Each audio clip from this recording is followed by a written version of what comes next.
I was choosing love. I was choosing him. I had no idea I was walking straight into the biggest mistake of my life. 3 weeks after I moved in with Marcus, and 2 days after I wired him the $60,000, I woke up and he was gone. Not gone for the day. Gone completely. His closet was empty. His side of the bathroom was empty. Not even a toothbrush left behind. Even the BMW in the driveway was gone too, and I later found out it was a leased car, returned that same morning. I called him. Disconnected number. I drove to the property he said he was investing in, the one that was supposedly going to triple our money within a year. It was an empty lot, overgrown with weeds, with a rusted for sale sign that looked like it had been there for years. I drove to the address on his old lease, the apartment he told me he was renting out to tenants. The landlord told me Marcus had been 3 months behind on rent before he ever met me, and that 2 other women had come by that same week, looking for him too, using almost the exact same story he told me. I wasn't his fiancée. I was his fourth victim. I sat in my car outside that empty lot for 4 hours, unable to make myself drive away. I didn't cry. I didn't scream. I just felt hollow, like something inside me had been scraped out and left empty, because the 2 women who loved me the most in this world had begged me on their knees not to do this, and I had walked away from them anyway, choosing a stranger's promises over their 40 years of proof. I finally called my mother. My hands were shaking so badly I could barely hold the phone steady. I said, Mom, I need to tell you something, and I understand if you hate me for it. There was a long pause on the other end of the line, and then she said the words I did not expect to hear. Come home, baby. Just come home.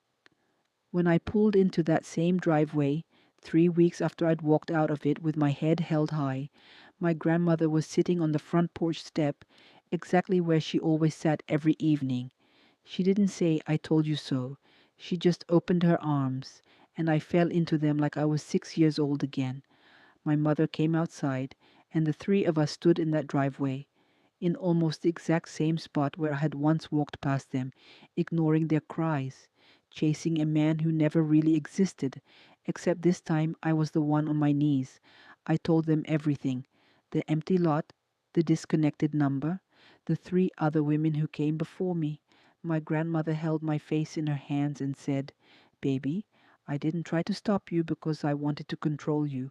I tried to stop you because I've lived long enough to recognize a wolf in a nice suit, and I couldn't bear to watch him eat you alive. It took me almost a year to rebuild what I lost.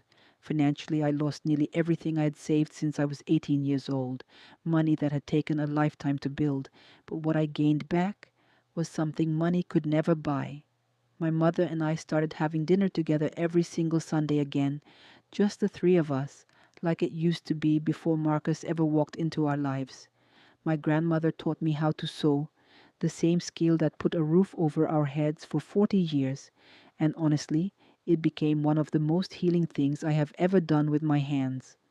I later found out, through a private investigator my grandmother insisted on hiring, that Marcus had done this exact scheme to at least 6 other women across 3 different states, each one believing she was the only one, each one convinced she had found real love. 2 of us eventually connected online, compared our stories, and worked together with a lawyer to file a formal police report. He is currently under investigation, and one of the other women told me something that still haunts me.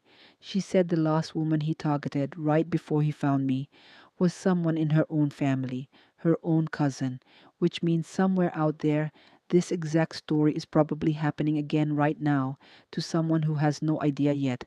I share this story now because I know there are people watching this who have a mother, a grandmother, an aunt, someone who has lived longer than you, who has seen more heartbreak than you, and who is trying to warn you about something you cannot yet see clearly. Listen to them. Not because they're always right about everything, but because their love for you has no financial motive attached to it, no hidden agenda, no empty lot waiting at the end of it.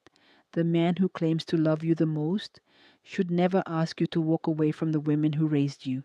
If this story hit close to home, hit that subscribe button right now, because Auntie Rose has hundreds more real, raw stories, just like this one waiting for you. Drop a comment below and tell me, have you ever ignored a warning from someone who loved you?